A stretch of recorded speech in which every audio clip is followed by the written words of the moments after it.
You're listening to Biz-Souls, the business podcast with an edge, hosted by me, Rona Lewis, and Jeffrey Hansler.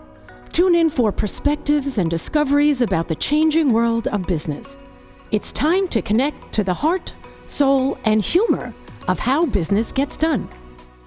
Hello, everyone, and welcome to Biz-Souls. I'm Rona Lewis. I'm Jeffrey Hansler, and we get to the heart and soul of business and the people that make it happen. And we have one of my people on today, my friend Aaron Windrum, who I met when I was in England at the beginning of last year to do some emceeing and give a workshop, and so was Aaron, and that's where we met. And Rona, the international speaker. I am. And so Aaron and I met, and we just kind of fell into it, and we just became great friends. We're going to be doing some business together in London. So welcome, Aaron. And before we start actually chatting, I'm going to tell everyone who's watching and listening who you are and what your story is as soon as I can put my glasses on, which is not fitting very well. Okay. Aaron Windrum is a forward-thinking freelance HR director and HR consultant who's great at finding what's not working, streamlining it fast, and helping organizations use technology in smart, practical ways so HR can truly be best in class. He's worked across multiple countries and jurisdictions, and he's deeply experienced in all areas of HR. Aaron is also a trusted confidant to senior leaders and boards, someone who can coach key stakeholders through decisions and shape people's strategy that actually sticks. He's supported organizations across a range of industries through transformation, growth, and change, consistently using the HR and people function to add real value while improving employee engagement and the overall employee experience. Doesn't that sound fantastic? It does. It does. I make it sound good, Aaron, don't I? Absolutely. Thank you for having me, first of all. It's a pleasure to be here with you. Of Yeah, course, and it's been a long day for you already. It's toward your evening, right? Was it like 7 o'clock there in London? Just after 7 here, Yeah. so yeah, it's been a long day, but it's great. You guys always have lots of energy, so yeah. That's Drugs. great. Drugs. Hey, coffee's a drug. Exactly. So, Aaron, first question is always, what'd you want to be when you grew up? I wanted to be a vet. Oh. I was, really? Oh, wow. Okay. Jeffrey wanted to be a vet too. So yeah, I was always really passionate about animals and looking after animals and stuff. But as I got older, I realized that I'd have to do a lot of studying in order to become a vet. And I just became interested in other things. It wasn't really something that I wanted to pursue any longer. So yeah, it was a vet, but that didn't transpire. Okay. Yeah, my case, just real quick, was I was working with a vet, and I said, why don't you tell people that they're overfeeding their animals, or the animal should be put down because it's in so much pain? He goes, hey, that's my bread and butter. I make all kinds of money. If you've got a problem with that, you're not going to do well in this business. And that was the end of it for me, because I asked other vets, and they said the same thing. Yeah. When related to that, when Roscoe had an issue with one of his teeth, and I brought him in to this one place, and they're like, well, and we have to get him chest x-rays and this and that. And then I spoke to my friend Tracy, who was his primary, and she's like, that is just a money grab. He does not need a chest x-ray for that. And that's exactly what she said. They will throw in all kinds of things because people are so involved with their pets that they will just do anything for fear of losing them sooner. And it's like, yeah, I can't deal. Anyway. So you switch from veterinary medicine. You decide not to go that route. And what did you do? Okay, so I got a job when I was relatively young. I was 13 years old, and I got a job in KFC to clean tables. And I worked my way up in KFC, and I was the youngest manager in the world of a KFC. Wow. And I got letters of recognition from your side of the pond. I done that for a couple of years, and then I decided, right, I'm going to go back to college, get further education, and it was a computer that chose human resources for me. And we'd recently got for our franchise of KFC, there was like 50 to 100 stores at that stage, and that we'd recently got a HR manager, so I had a good idea of what the role was because we worked very closely together. And yeah, the computer chose human resources, so I looked at what universities done human resources, chose two universities in cities I'd never been to before, and I got my first choice that was Liverpool, and then I went to study HR. So after that, then I came out of uni and I'd already switched from KFC over to Subway, and I got a role in Subway, HR people related role, and then I just worked my way in different organizations after that, doing HR roles. So I was across public sector, finance, media, manufacturing, distribution, and construction. And then I found myself at a place where I wondered where's my next role going to be, and I sort of accidentally fell into being a freelance consultant and set up my own company. And I love doing that because I have so many different clients that I can help now, and I can just transform how they operate or help other HR leaders if there's a lot of work on or big projects. I can come in, fill in the gap, expert in those sort of areas, leave them to do the day-to-day stuff. And then when the work's done, I can move on and help somebody else. So Sure. yeah, it's a lot more rewarding for me to do that in multiple organizations as opposed to just doing it in one. And So and and yes, that's how I. specializing in HR for fast food because that Mm, one. totally. Do you know that was still my favorite job? I think out of all Really? the roles I've had with being a Really? manager in KFC, it's still my favorite job because you never got a moment. You were always so busy. There was always something to do. It was very fast paced, and you could see the results very quickly. If you put new systems and processes in place, or you hired different people, trained them up, you could see the results very quickly, and you could see when things weren't going wrong very quickly. So yeah, that was my early insight into business. So I also understood how important HR was and people were Sure.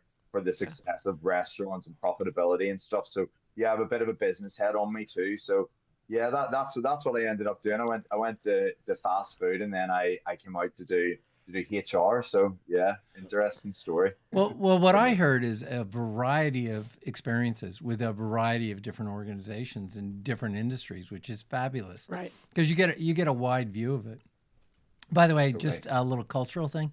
Um, you know, I would think Liverpool's pretty good with Northern Ireland versus some of the other cities. So I Totally. think there's kind of a cultural vibe, togetherness. Is that true or? Absolutely, yeah. There was loads of people, we had moved there whenever years before, so they have a big Irish population, and yeah, I chose two cities, Liverpool and another one, Bournemouth, that I'd never been to before. And funny enough, my work took me to Bournemouth a few days ago for the first time ever. Oh, But yeah, there was very few universities done HR as its own bachelor's degree. It was something relatively new, and in fact, I had an amazing head tutor. I'm not sure what the correct word is, but the lady who ran the program for HR was incredible, and she got us our we were the first university to be accredited by the professional body in the UK as well. So we got wow. student membership with our university. So yeah, she was an incredible mentor and guide through university. So yeah, but the city was great as well. Of course, we got out a lot and we had a lot of fun. And that was probably the best part of university was the fun that we all had. Fantastic. So, how did you get to specialize with or in AI? Okay, so obviously I love things to be streamlined. I love organization. I love when things just run well. So whenever I seen AI tools, I think I was in the construction firm, and I went away, and we have a global annual meeting we had in Madrid, and I was talking about it and nobody else knew about it. And I was like, I just had to show them ChatGPT on like a 2 minute write a policy on this, and everybody's just that initial like wow stuff that would have taken you had to go and get other ones, you had to put it together, you had to work out what you needed, stuff that took days before was done in seconds. And it was that sold it to me. So then I was really intrigued because I love HR technology, and when it does stuff, automation and things, I was already a big fan of putting systems in place and automation where it can be automated. And then using the people skills for conversations, for things that technology and AI can't fill the gap in. So yeah, it was an interest, I think, that got me into AI in the first place, and then I delved deeper into obviously how do we integrate this in HR with us having so much employee data? How do we safeguard it? How do we ensure that it's safe, that it does what it's supposed to do? Is it automation or is it AI? So anyway, I just went down a rabbit hole with it, and then I just became quite knowledgeable.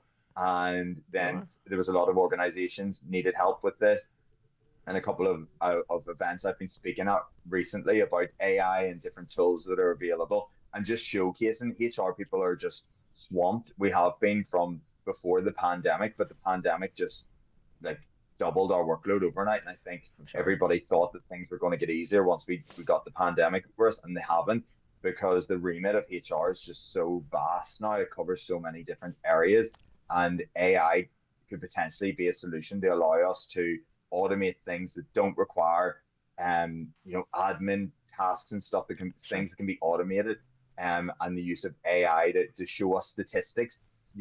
The AI tools can show us whenever we're getting a lot of calls and queries on a particular subject, which can then alert us that the policy maybe isn't clear, or the process isn't clear, we're not communicating this properly to the employees. We need to work on that. So there's so many areas, but yeah, as you can see, I'm quite passionate about it. So Yeah, so I can yeah, talk you all have day. to stop talking so I can ask you a question. So Okay, go go go. because well, and this is related to what you were saying. There is evidently some legislation in the EU about AI now or something. Yes, Yeah, so because I know you know. there's the EU AI Act, and it is it's very similar to the data protection legislation, but only it's for AI. So there's some functions that are banned outright, and there's other things that are okay, but there has to be a series, like a process, so you're aware of what the AI is doing, how it's processing the data, and you have to communicate that to your employees so that they're also aware. And it's just this clarity when it comes to using AI tools, so that employees don't think that tools are making decisions on their behalf. There has to be human oversight throughout. And yeah, it's more about that. But the legislation is quite complex, as was the data protection legislation. You guys have similar legislation in California and stuff to do with data protection and stuff. But Yeah. yeah, that legislation's coming in. There's also legislation on pay transparency, which has came from stateside over to Europe. But yeah, the AI legislation, it's coming in phases, Rona. And it's just to give that clarity to employees, basically. Well, hopefully that'll work out. It's still a bit of the wild wild west out here, or just in Yeah. in the in the in the U.S. And people are, there's it's getting better, but still it's a little wacky. Yeah, we won't talk about leadership in California. So, So so anything coming out of AI or anything coming out of California, I'd be in doubt of right now. it's because Do they? we won't get into that. But anyway, so Are there? go ahead. Yeah. No, yes. Are there special? Now, HR. A lot of applications are coming out. So ChatGPT is a general one.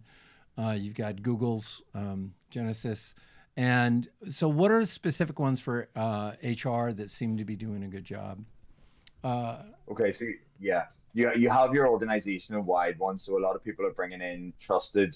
If they already use Microsoft tools, they're starting to use Copilot and the inbuilt tools. ChatGPT is also coming in. There's a lot of big players, big organizations that are bringing ChatGPT in for the workforce. But from a HR perspective, you can a lot of the HR information systems are bringing in their own AI, which is built into the tools, and they use a lot of different programs. Ultimately, they have LLMs and different providers in the background who with the brain behind the AI tools, but a lot of those are implemented into the software, and it just makes things easier from that perspective, Jeffrey, because if you've already got all your employee data in the system already, when they bring out AI tools add-ons that can do the data analysis for you, put together the reports that you need, just to showcase stuff. So a lot of organizations are seeing what tools are available through their existing softwares and using those, or they're going to some of the big names like ChatGPT, Microsoft Copilot, But there's still a big fear around data protection at the moment, and data integrity when using. But the same applies to all external tools. If you bring in an employee engagement survey and you're putting personal data and employee information into that, you still have to follow your same safeguarding processes and ensure that you've done your risk assessments before putting employee data, confidential data into any software platform. So, but a lot of the providers, they know the importance of confidentiality when it comes to this stuff. So yeah, it's a big thing that's happening with a lot of HRIS systems at the moment. They're integrating AI solutions within their own tools and their own platforms. So, along with that, what do you see in your psychic opinion? What do you see the future of, people management, HR, with all the new things? Because it's AI. We've talked about, how neurodiversity is in the conversation now more than ever. So what do you think's gonna happen with it? Okay, combination of two things. I think that AI tools and are going to allow us just to communicate a lot better, to set up our working styles, even language barriers between different people. The tools are just developing at rapid scale with translation and different things. So I think that it's going to break down a lot of barriers. AI is going to allow people to be knowledgeable on a subject or to create an individual training plan. I'm already doing it for that. I'm using it for that. Where you have someone with a specific skill set, my career history, and then also a future role. And how do we get Aaron from a place where he has all these skills that aren't being utilized, and then he wants to fill this role? What training or what courses, where does he need development in? And the AI can link that up, put it into a training plan for that person, and get the information on what courses are available, timelines and stuff. So that's an individual thing for development, for training and development. But from an organization perspective, I think that technology is going to showcase in this is soon, like next couple of years, that soon we'll be able to see productivity for everyone's workload. If they're working in something that involves computers or something like that, there where things can be tracked, that we'll be able to see who's performing and who's not performing. I don't think that people will be able to hide behind, a team and hide away anymore, because I think we're going to see technology evolve so much that we can see outputs, and people's time and their work is going to be tracked. So it's going to be easier to see when someone's maybe struggling as well, and where you can have a conversation, say, is everything okay? We see that you're not really performing as well as what you were, and then we can find out if there's something else going on outside of work, or maybe it's an issue in work. So I think that's going to be clear. I think we're going to be able to see productivity showcased, more freely, for businesses to see performance and stuff. I also see that the benefits of breaking down barriers, neurodiversity, that AI then educates people fairly rapidly on subjects and things that they would take a course or something that they would have to do for a long period of time. Maybe the AI could give them a lot of information in a way that's their preferred format, their preferred way of learning, Yeah. in a lot shorter period of time. So that's just some of the things I see. But I also see the potential here for AI to increase our productivity, to free us up from having to do so many manual tasks and spend time doing stuff that isn't productive, and also potentially leading to the 4-day week. There's not one person I know anymore that wants to work a 5-day week after the pandemic. Sure. And I think as a society, we're moving more towards a 4-day week being a competitive advantage. And in order to do that, if we give people the tools and the technology to do their work in a 4-day period of time, that we could see the move to the 4-day week being able to happen due to AI and technology. I can certainly understand that. Do you have So, a question? yeah, well, I do. So, the dark side to some people of AI is that the AI is replacing a lot of jobs. And with the EU, Switzerland, one of my home countries, it's almost impossible to fire somebody. And so AI, I mean, Amazon is replacing 30,000 jobs this year with AI applications. So how are you dealing with that how are the companies dealing with that that you consult with? or that potentially you'd consult with? Okay, so the World Economic Forum has done like a long term like oversight of what the forecast of what they see happening, and the best way I sort of explain it to people is it was like when most of our ancestors worked on farms doing manual labor and picking crops and sowing crops. When the tractor rolled in, everybody could see the tractor could do everybody's job in a far more efficient, less time, that way. And this is sort of the same with AI. It can do some things, but you still need people on farms today. Right. The tractors and the technology can't run farms without humans. You need humans. So it's going to be the same in business as well. Admin, lower level roles will be replaced eventually, if not sooner, it will be later with AI doing a lot of those tasks. But that value, that work is of low value to people and to organizations. If computers can do that, or if technology can do that, that frees people up to do more higher value work, so, where they can be more engaged and they can have more enjoyment from their work. So of course we're going to go through a period, and the jobs are going to drop and we're going to lose jobs, but then more jobs are going to be gained, Jeffrey, in the long run. So I forget the figures now, but it's something like I think there's 800,000 jobs going to be gained Yeah. From this overall, or something, or we're talking Yeah. million. I forget the figures, but yeah, the we're gonna lose a lot of jobs, but we're gonna make up, and we're gonna have Right. more jobs in the end. But they're gonna be jobs that are more rewarding for people to fill and more challenging. But where we do have a gap is in the entry level roles where we would have started at entry level and we'd have learned how to do tasks, that we're going to lose a lot of those because AI and automation is going to Yeah. going to replace that. Yeah. However, it means that we need to educate people, the education system, and then the training and the apprenticeships, we call them here. But the entry level roles will be of a higher level, but they will explain how the AI tools and how automation and technology carry out those functions, so that they understand why they happen and how they happen. It just will be that they no longer have to do them Right. manually. And it's going to be the same across so many different industries where AI is going to fill in that lower level. But what you need is the more junior level role will have to be aware of how the technology works and why it is doing that, as opposed to manually having to do it and understand that sense. Yep. If Well, it makes sense. wouldn't that work if the universities that they are going to prepare them in that way, so that they can kind of hit the ground running more or less, because you can never do that in your first job. It's it is a lot of doing, so you can kind of feel it out. So Yeah. or any And kind of training job, because the university is not for everybody. Yeah. You know. Well, I this is and where Go ahead, Aaron.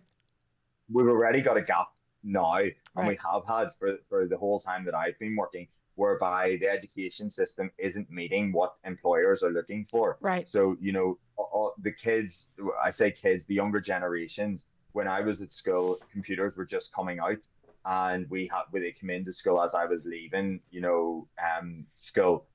And then in university, we were using computers. We actually moved to online submission of assignments towards the very end of my days in university. But what you're seeing is these people coming out of university, school, college, wherever they're coming out of, and they're expecting employers to have the latest technology, the apps, the tools to do their job to the best of their ability.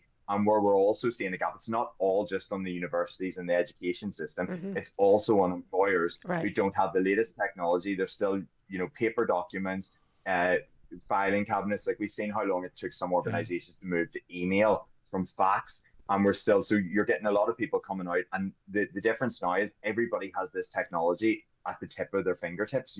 They've got it on their phone. So the younger generations are expecting to have these tools that they are used to in education or in their personal lives, in a business sense, or in a workplace. And the workplaces haven't maybe caught up to that yet. So we're seeing a divide, and Right. blame maybe on both parts, or work to be done on both sides to try and line it up. There you go. So if you could give, I don't know what's with my throat. I'm allergic to Jeffrey. So, okay, that's good. he's whacking pretty hard.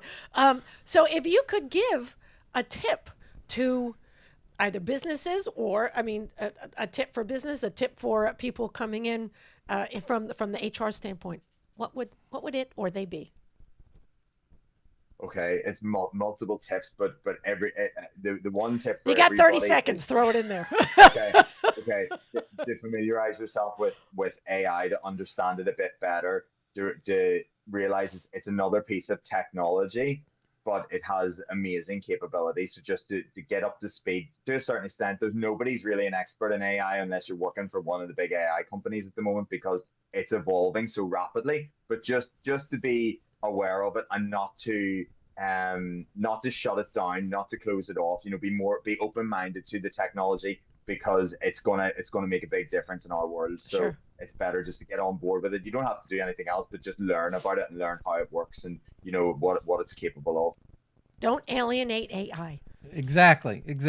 Aaron, Don't great perspectives, very valuable, and they're we as consultants and educators, we're everybody's now being forced for lifelong learning, which we're always promoting. Right. Absolutely. Doesn't matter, what your age. If you want to stay relevant, you got to keep up with the times. Absolutely. So anyway, Aaron.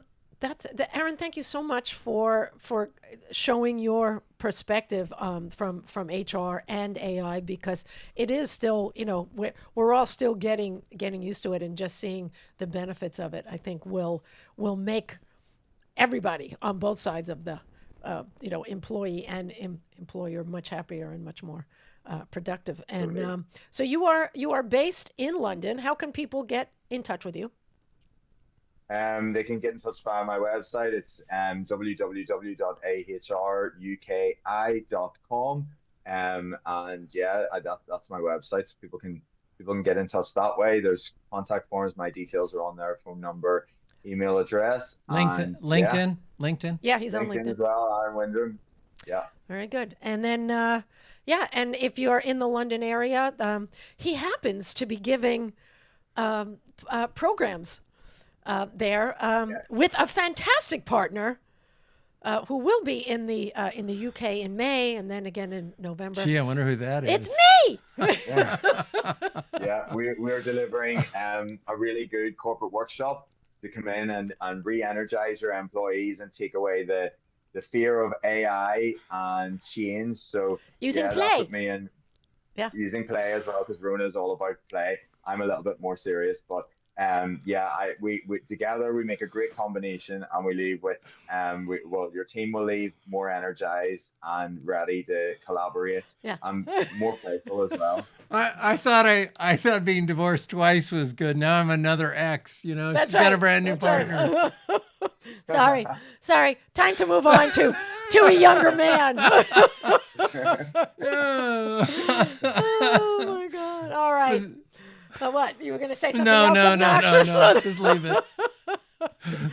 All right. That is it for us. Thank you so much, Aaron. Thank you both so much for having me. Of course. I'm Rona Lewis. I'm Jeffrey Hansler. And this has been Biz-Souls. Don't forget to hit the subscribe, follow. It really does help the channel for however long we'll be doing it from here on in. All right. We'll see you guys next time. Thank you. Yes, see you later. You've been listening to the Biz-Souls podcast with your hosts, Rona Lewis and Jeffrey Hansler. Did you have fun? Subscribe, rate, and leave a review. It's very much appreciated. Talk to you next week.